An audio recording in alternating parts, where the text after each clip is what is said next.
Ladies and gentlemen, peace be unto you. It's your host for the OG's Perspectives podcast, Gandhi Zoe. And we're back with a new episode. I must apologize for missing the last couple of weeks since the last episode or discussion with Dr. Chichescu on the topic of religion. I had some matters that I had to handle, kids, family, etc. But we're back. And today I'm about to begin a new series on, some biblical texts. Well, we're going to first start in the New Testament, even though my specialization is actually in the Hebrew Bible, the so-called Old Testament, but I also am a theologian. So I do have an understanding and a general knowledge of the entire Bible, the New Testament included. And I wanted to start with the New Testament for this series. It's going to be on a particular letter. It's a letter that was written by the Apostle Paul. It's actually one of his authentic letters. We know, but with the scholarship, the researches that have been done throughout the centuries, that this is actually an original letter of the Apostle Paul, or Shaul, as his Jewish name would have been. He wrote it to a bunch of churches in Galatia or Galatia. So it's the letter or the epistle to the Galatians, right? In the New Testament, we're going to tackle or enter into engaging or discussing, explaining that letter to y'all. But before we do that, before we get into the meat of the letter, I'm going to give y'all today an introduction to ground, the letter so that you can understand it better. Now, whether you're a Christian, a believer, to a certain extent, it's irrelevant. If you have any interest in history and the history of the West, right? Being that myself, I am part of the Western, if you want to say, civilization. I was born in the Americas, right? The American continent. I was raised in North America, between the United States and Canada. So part of the Western world. So if you want to understand the world that you live in today, this is an important subject. So to contextualize it, so Galatia or Galatia was a Roman province, right, in the first millennium of the Common Era, CE. So by Common Era, we divide, remember history, and the Western history is divided between two portions, right? You have BCE, before the Common Era or before Christ, and then you have CE, which is the Common Era, or generally used to be known as, or with the acronym AD, which is, it stands for Anno Domini, the year of our Lord. So this is the time when Jesus was born. This is the section where Jesus is born. This is the CE, the Common Era, or the Anno Domini, and everything that happened before the birth of Jesus is categorized under the heading uh, BC or BCE, before the Common Era or before Christ. So Galatia was a Roman province. So uh, by the first millennium, right, of the Common Era, Rome as an empire is ruling the entire known world, right? So Rome, or say the Romans, they invaded what you call Asia Minor. They conquered Asia Minor. Asia Minor, and today's map, right, would be Turkey. The area of Turkey is what was called Asia Minor during during the first millennium of the Common Era. The first around the first century on, Asia Minor was Turkey. So the Romans invaded or conquered that area, and at some point, Augustus turned it into a Roman province, and it was called Galatia. So it was located in the north central region of Asia Minor or Turkey. And this area, presumably, it obtained its name, Galatia or Galatia, from a Celtic army, an army of Celtic invaders, right, who were called Gauls, Gauls. So those of y'all who are familiar, if you have any familiarity with French culture, so from France, you know that in modern or popular French culture, there is a cartoon called Asterix and Obelix. So Asterix and Obelix, they're part of the Gauls, right? They say in French, Gaulois, and they're often engaged in battles and conflicts with Roman invaders. So these are these people, okay? So the Celtic people who are going to be known as the Gauls, right? And that name is from the Greeks and the Latin. Latin and Greek authors from antiquity called these people Gauls. These people, they're basically they're from ancient Celtic culture, or they're a group of Indo-European peoples who may have resided in Central Europe, which is so the modern state of Austria, right? And that area is where these Celtic people who were known as the Gauls, this is where they probably originated before they invaded themselves. They invaded um, Asia Minor. So that was before the Romans. Okay, so the Romans invaded Galatia, but the reason I'm trying to explain to you, the reason Galatia became known as Galatia is because of a group of previous invaders, Celtic invaders, that is, who were called the Gauls. They invaded it, and as such, that area of Asia Minor became known as Galatia, okay, which is basically saying the region of the Gauls. And these Gaul or invaders, okay, as I say, they originally came from Austria, okay, Central Europe, and they expanded throughout the British Isles also. So you have Celtic culture. Of course, there's the Celtic culture of our time has roots, okay, from that culture, from these people, but it's not exactly the same. But just so you can have if you're familiar with Celtic culture, well, these people are Celtic. Okay, so you see the Boston Celtics, for example, they're making reference to this culture. But I'm saying that the modern Celtic or Celtic culture has its roots from these Gauls or these Celtic people, but it's not exactly the same. Okay, so I said that these people, they invaded or they conquered or they spread it throughout the British Isles, right, during the Iron Age. The Iron Age is roughly around 1200 BCE, right, 1200 before the Common Era. And they were basically the Celtic, the Gauls, they were known as fierce warriors, right? They were a warrior type of people. And by the first century of the Common Era, as I said, Galatia had been Hellenized because Alexander the Great, prior to the Romans, okay, before the Romans, so let's do it in an orderly fashion. So Asia Minor was conquered by a Celtic group of people who were known as the Gauls. The Greeks, with Alexander the Great's campaign, conquered the ancient world and conquered or invaded Asia Minor. Okay.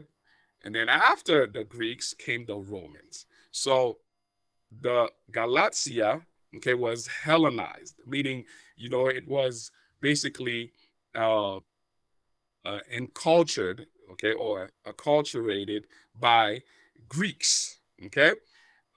Nevertheless, even though these goals were Hellenized as a result of Alexander the Great's conquest of Asia Minor, they nonetheless were more influenced by a group of people called the Phrygians.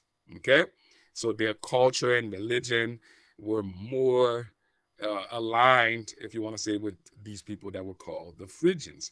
And the Phrygians were another Indo-European group who migrated from the Balkan region during the late Bronze Age collapse, so sometime around the 12th century BCE.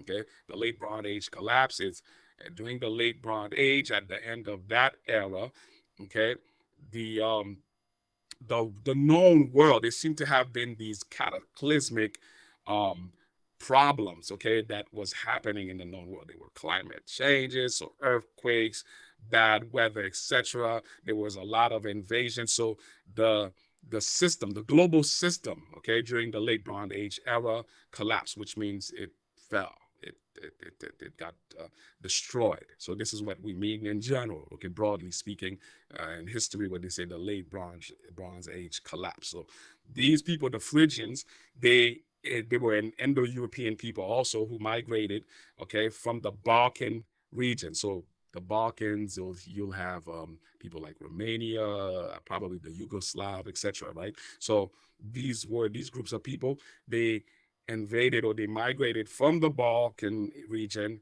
and to Asia Minor during the late Bronze Age collapse. So these are the Phrygians. These people, they influence, if you want to say, the Gauls. They had the religion of the Gauls were influenced by the Phrygians. Okay. Now I mentioned earlier that Augustus, around 25 BC, Augustus, he he turned Galatia into a Roman province, and uh, that province, it consisted of different groups of people, even though they generally or broadly speaking, the people who live in Galatia, they were called Galatians, but they were not all Gauls. Okay, so you had different groups of ethnic people. For example, you had the Lyconians, the Phrygians, the Paphlagonians, the Pisidians, the Isaurians. Each of these groups had their own, if you want to say, language, and they were distinct ethnic groups. But because they all inhabited the region or the land of Galatia, they were all called Galatians. But they were not all, if you want to say, originally Gauls, okay, or of Celtic origin. So by the time of the patristic fathers, okay, the patristic fathers are church fathers. So you're talking about, say, maybe roughly the third, fourth century of the Common Era. By that time, the province of Galatia was reduced to approximately its ancient ethnological dimensions of north central Turkey. Um, what we mean by that, so at some point, okay, so initially, the Gauls, when they invaded Asia Minor. Okay, the place basically in Turkey right now, Ankara. Okay, the capital of Turkey. This is that region. Okay, they settled in this region, so the northern central region of ancient Turkey or Asia Minor. At some point, they expanded even possibly down to lower southern Asia Minor, modern Turkey.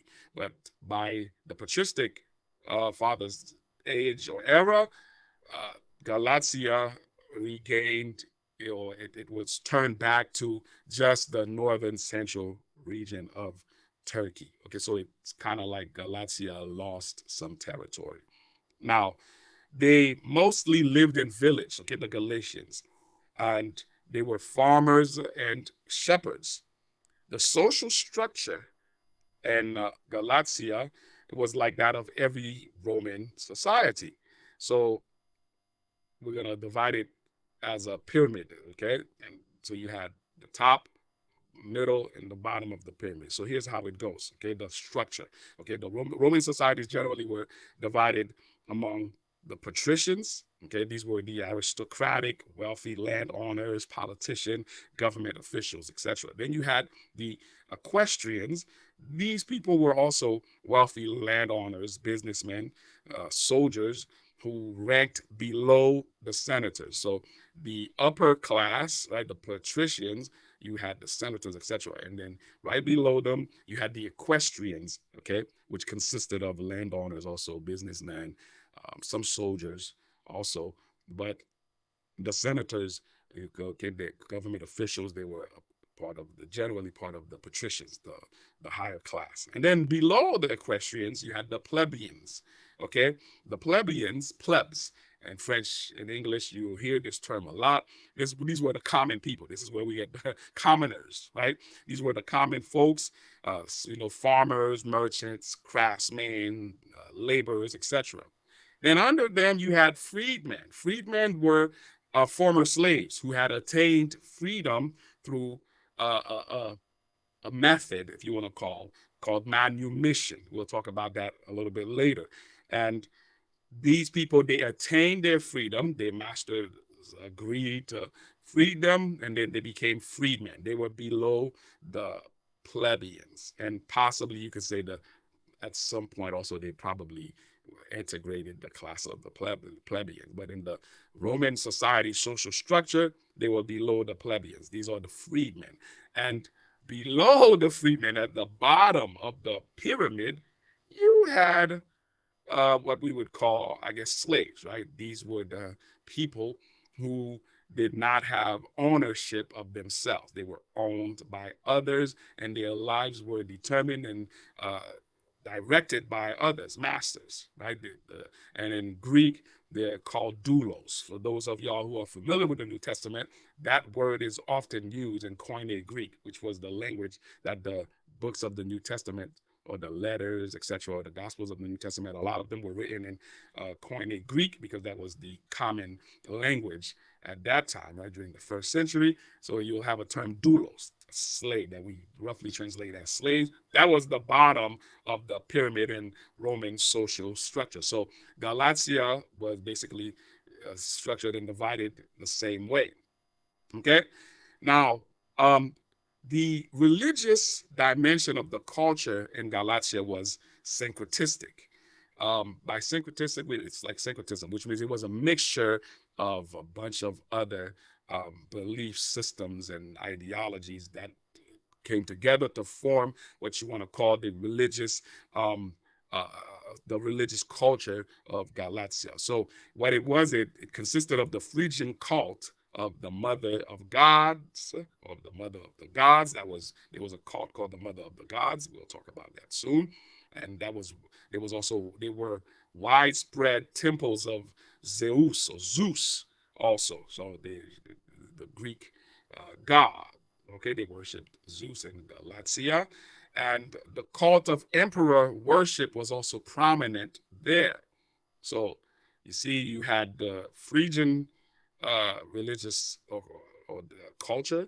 You had the worship of Zeus, so Greek, if you want to say religious ideology or culture. And then you also had emperor worship, which was the Roman, the Roman emperor, Imperator. He was known as a son of God, and there was a cult, okay, around the Roman Imperator. So the Imperator was worshipped also. So in Galatia, you had a mixture of these different religious beliefs that was practiced by the Galatians. Um, so the cult of the mother of the gods was basically Phrygian in origin, right? So remember I mentioned earlier the Phrygians, they came from the Balkan area. They invaded Asia Minor, okay, modern Turkey. And so their main belief system was a system where they worshipped a goddess, so the mother, who was called the mother of the gods. And the name of that goddess is Kibele, okay, or Kubele. I might not pronounce it properly in Greek, but her name was Kibele.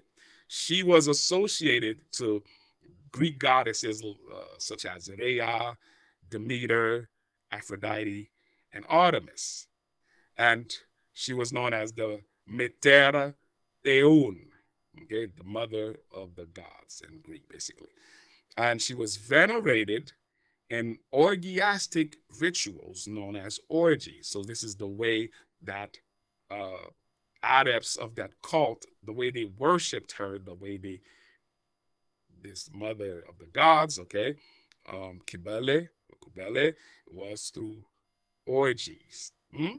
Now, how did this, if you want to say this veneration, how did it work? How did it function? How was it structured? So you had these transgender eunuch priests who directed these orgies, and where devotees would get high, drunk, at the sound of loud music, and frantic dances, drums, flutes, etc. Right, and they would sing loud chants. So imagine a modern rave, right, or a modern rock or hip hop concert where everybody's getting loose and getting lit, turned up, right? So this was how, if you want to say, the cult or the worship begin, right? So these transgender eunuch priests, they were, in fact, they dressed, were males who dressed as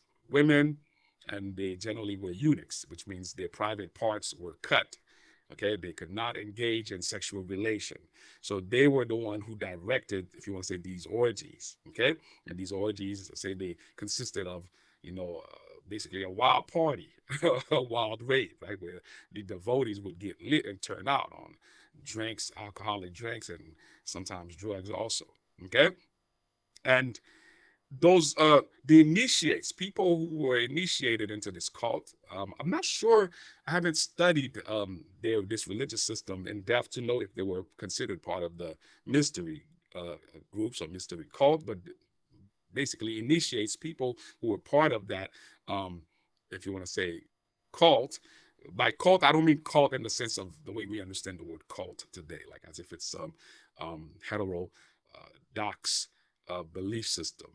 A cult is basically uh, a system, organized system of veneration, of worship of a deity or deities or divinities. Okay, that's in that sense that I'm using the term cult. So, um, the initiates of that cult would castrate themselves. Okay, during, if you want to say, these orgiastic rituals, right? Um, the reason, and they would also flagellate themselves. So I believe in Roman Catholic, or in Catholic, uh, Christian Catholic cult, or worship, there probably is a sect and within Roman Catholicism where they actually do that. When they flagellate themselves, so they whoop themselves with whoops, possibly to reenact, you know, the flagellation or the suffering of the Christ, right, under the hand of the Romans, or maybe also to punish the initiate will flagellate themselves. Also, I'm talking about in Roman Catholics, to possibly punish themselves for penitence, right, for as a means of repentance for certain sins, etc. So these these are this in this cult anyway, the Galatians, and this cult of the mother of the gods, they would also do that. They would flagellate themselves, and as I mentioned, they castrated themselves. Okay, so the reason they did that, why did they castrate themselves, which means why did they cut their private parts, okay, their wee-wees? They cut them as an actualization and reenactment of the mother of the gods, Kibele's castration, and also to remind or to reenact the self-castration of the fertility god Attis. Okay, this is again in Greek mythology. There's a god called Attis, and there's an association with Attis and Kybele. Okay, they so you'll see why Kybele. I'll explain as we go further. Okay, so Kybele, they why did the initiates and the priests of the cult of the mother of the gods, right, the Metertheon, the cult of Kybele, why did they castrate themselves and flagellate themselves? Well, they castrated themselves to actualize and reenact the castration of the goddess, and also the castration of another god called Attis. Um, the priests were called Gali, okay? And the word Gali, according to scholars, it might have its derivation, it might be a derivative, or it might have derived from a word um, that means goals, okay? And the goals, there was a river, in fact, in Phrygia, which was associated with frenzy. So the waters from that river was believed to have, I guess, magical powers or magical properties. So uh, Gali, which means gold, it might come or be derived from the word called Galus, and Galus was the name of the river that the Phrygians believed that that river was a magical river, and when people drank from that river, they would go into frenzy. The liquid or the magical properties of that, uh, the water from that river would cause people to get into frenzies. Okay, and so this is the priests were called Gali, or goals, basically.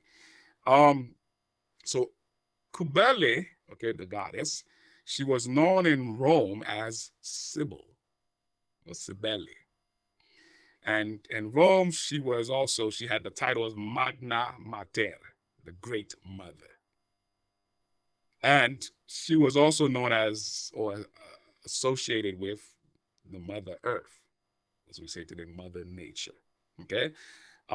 So remember earlier I mentioned that the Gali and the initiates, the Gali were the priests of that cult, and the initiates, the members, the devotees of that cult, they would, in worshiping this goddess, castrate themselves. And I mentioned that the reason they would do that is because they wanted to actualize and reenact the castration of the goddess Cybele and also the god Attis.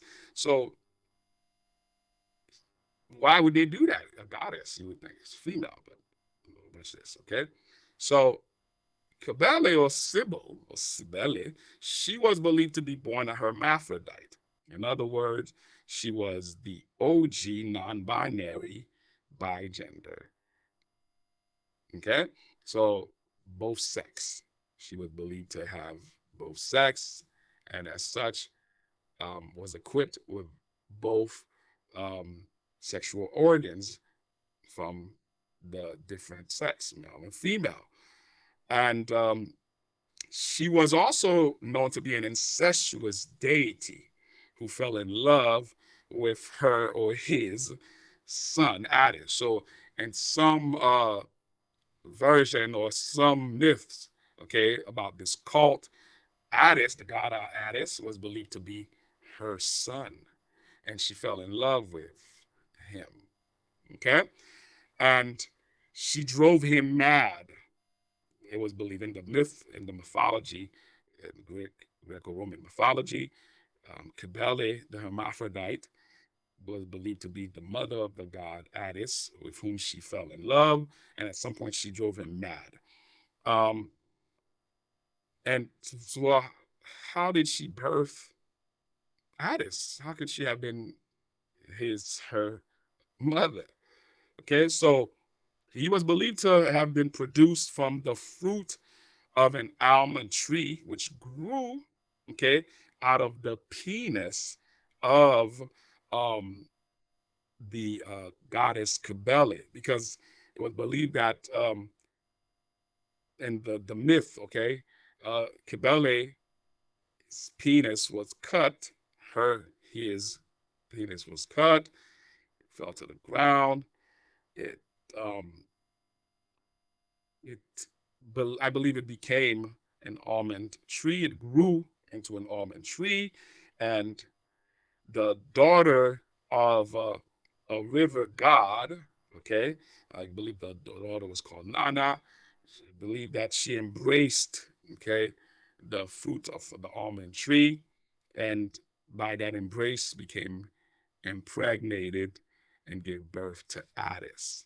I don't, might sound a little bit confusing, but this is how the story is told. So from that embrace of the fruit of the almond tree was conceived the god Attis. So that's why we say that, remember, almond tree grew from the castrated penis of the goddess Cybele. So that's why she's this mother and father of the god Attis. And so all of this, to wrap it up, okay, is to say that this is why, okay, when the priests, okay, those eunuch priests, this is why also they were transgender, because as a memoriam of their goddess, Cybele, because she too, in a sense, was believed to be male and female. So the priests, they dress, as females, they, makeups, etc. They also castrated themselves, and also the initiates, people who participated in the cult, they also castrated themselves. Why? It's because of that little story that I just briefly told, because she, the goddess Cybele, was believed to be a hermaphrodite. She was non-binary, bigendered, and at some point, her penis was cut, fell to the ground, grew into an almond tree. From the fruit of that almond tree, a daughter of a god river, embraced their fruit and was impregnated and bore the god Attis, with whom ultimately, eventually, Cybele, Sybil would fall in love. You know what? I'm going to stop it there. And then the next episode, okay, so we'll get into, we'll delve a little bit more in depth into the social structure, of Asia Minor or Galatian society. As I mentioned to you, the reason I'm doing this introduction is that when you read the letter, okay, take into account some of this information that I've just given you. I did a brief history of the, if you want to say Galatian culture, who they were, where they came from, what their belief system was, etc.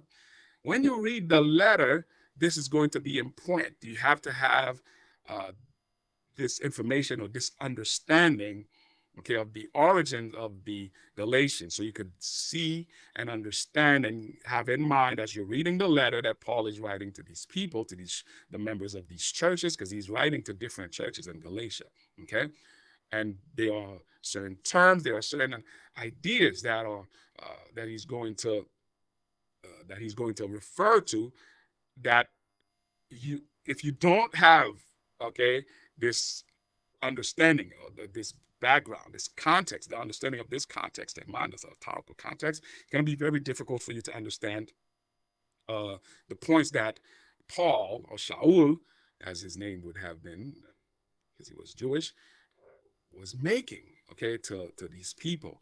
And often you see when people, especially people who are, devotees, Christian devotees, who read this letter, they usually read it as if the letter is talking to them, okay, primarily. And it's also the way that text is usually, or this letter is usually read. It's from within, I should say, a modern context, a 20th, 21st century context. No, the letter was written first century, from a first century context and perspective, and more specifically, Greco-Roman, and even if we go further, um, Galatian, or culture. So this is why I'm doing this introduction, so that you can have that in mind. And as we start talking now about the letter, certain things are going to make more sense to you, or you'll be able to decipher what's being said and what's happening in that letter. So next episode, I'm going to explain a little bit better, slaves, the different, levels of the social structure, and also the concept of manumission, okay, or the method of manumission, which was the way that uh, slaves, doulos, would gain their freedom. Okay, and that also is going to be important to understand what's being said in the letter to the Galatians. So I'm going to stop there, and next episodes I'll speak a little bit more, and we're going to have other episodes also. As I told y'all, I will have other guests, various topics. We're not just going to talk theology. This series that I'm doing right now is going to be theological in perspective, but we'll have other guests that will talk music. I have music artists and engineers, etc., coming. So stay tuned. Don't forget, I just released a single also. Check it out on YouTube, right? It's called Let Me Testify, and it's from my upcoming album. Show support, share, subscribe, like, comment, engage with me. If you have questions, feel free to put them in the comment section or send me an email, and I'll be glad to engage with y'all. So thank you again. This is OG's Perspective, and I'm Gandhi. I'm out.